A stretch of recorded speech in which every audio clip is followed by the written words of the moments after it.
हम झा रुक्मिणी सब गोटेक सादर प्रणाम करै छी। आइ एकटा बहुत सुंदर पराती लऽ कऽ उपस्थित छी और कोशिश यऽ अहाँ सब गोटेक नीक जकाँ हम सुना पाबी। आउ सुनाबी और केहन लागैया जरूर बताएब। उठी भोरे कहू गंगा गंगा, उठी भोरे कहू गंगा गंगा, गंगा पार लगाई। उठी भोरे कहू गंगा गंगा, उठी भोरे कहू गंगा गंगा, गंगा पार लगाई।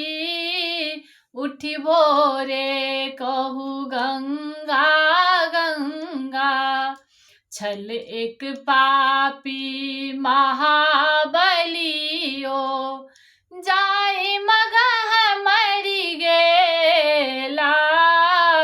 छल एक पापी महाबलियो, जाय मगह मरि गेला।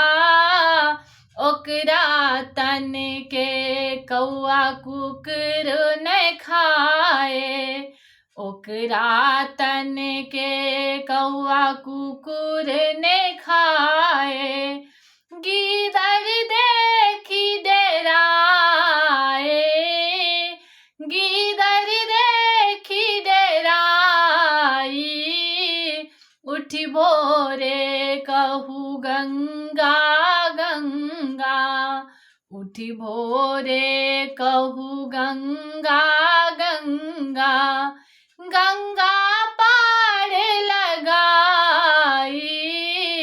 उठी भोरे कहू गंगा गंगा, गली गेल मांसाहार भेल बाहर, गली गेल मांसाहार भेल बाहर।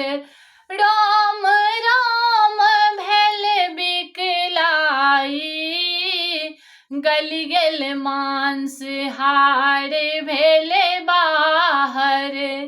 राम राम भेल बिकलाई, कनिका एक उरी पद पंकज, शूरविमान लै धाई। कनिका एक उरी पद पंकज, शूरविमान लै धाई। उठी भोरे कहू गंगा गंगा, गंगा पार लगाई।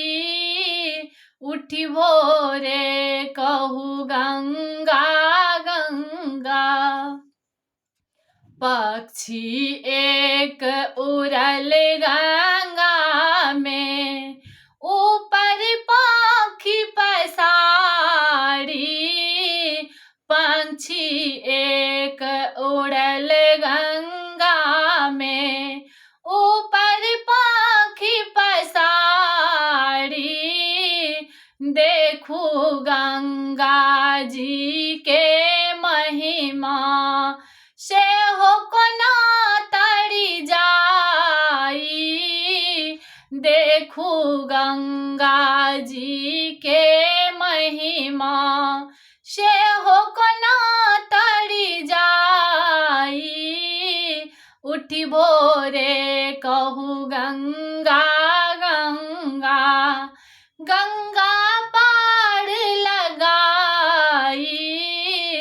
उठी भोरे कहू गंगा गंगा, गेल बैकुंठ मुदित मन देखू, आरती सुर उतराई। गेल बैकुंठ मुदित मन देखू, आरती सुर उतराई। भोला जी गंगा के महिमा, भोला जी गंगा के महिमा कहतहि अधिक लजाई। उठी भोरे कहू गंगा गंगा, गंगा पार लगाई। उठी भोरे कहू गंगा गंगा, उठी भोरे कहू गंगा गंगा। धन्यवाद।